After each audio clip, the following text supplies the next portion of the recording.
তখনও মেয়েটার দৃষ্টিশক্তি পুরোপুরি ফিরে আসেনি। সে একটা কিছু ধরতে গিয়ে হাত বাড়ালো, কিন্তু কিছুই পেল না। বাতাসে হাত পড়ল। আতঙ্কিত হয়ে সে আবার নিজের রুমে ফিরে যায়। পরদিন সকালে সে বিষয়টা নার্সদের বলে।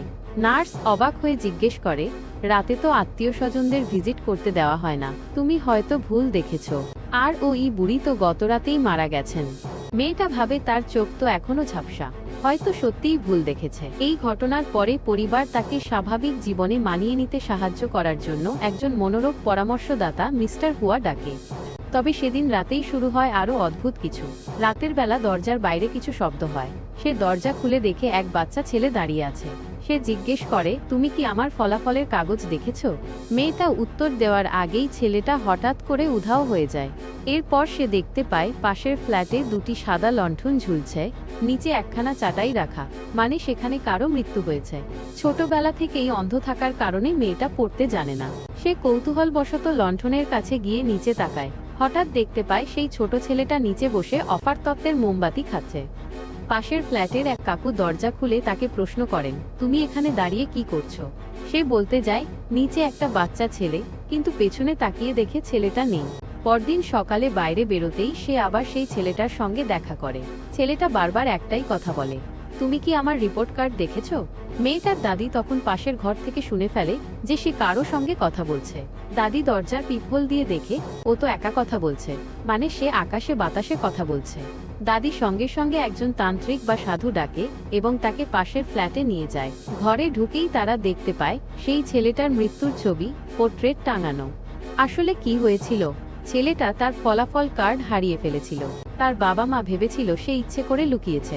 রাগে অভিমানে ছেলেটা আত্মহত্যা করে। সাধু বলেন, আত্মহত্যাকারীর আত্মা মুক্তি পায় না। তারা প্রতিদিন নিজেদের মৃত্যুর মুহূর্তটা আবার অনুভব করে। তাদের সত্যিকারের মুক্তি মেলে কেবল তখন যখন কেউ তাদের অপূর্ণ ইচ্ছা পূরণ করে দেয়। মেয়েটা তখন প্রতিদিন দুঃস্বপ্ন আর ভয়ঙ্কর দৃশ্য দেখছে।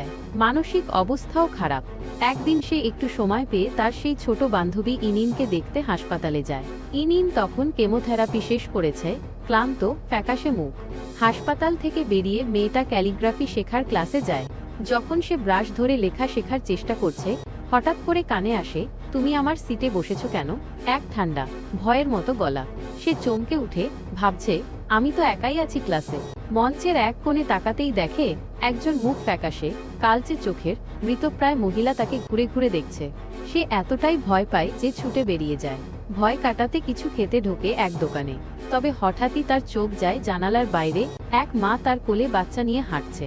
আর তার জিহ্বা লম্বা ও কালচে। সে দোকানের বারবিকিউ মাংস চেটে চেটে খাচ্ছে, কিন্তু দোকানের অন্য কেউ কিছুই খেয়াল করছে না।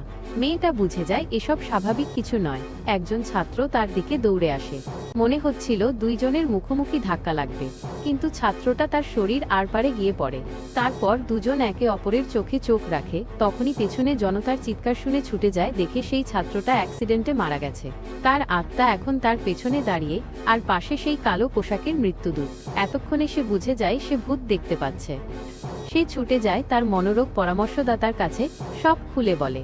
যদিও ওই পরামর্শদাতা তার প্রতি সহানুভূতিশীল, তবে এসব অলৌকিক বিশ্বাস তার নেই।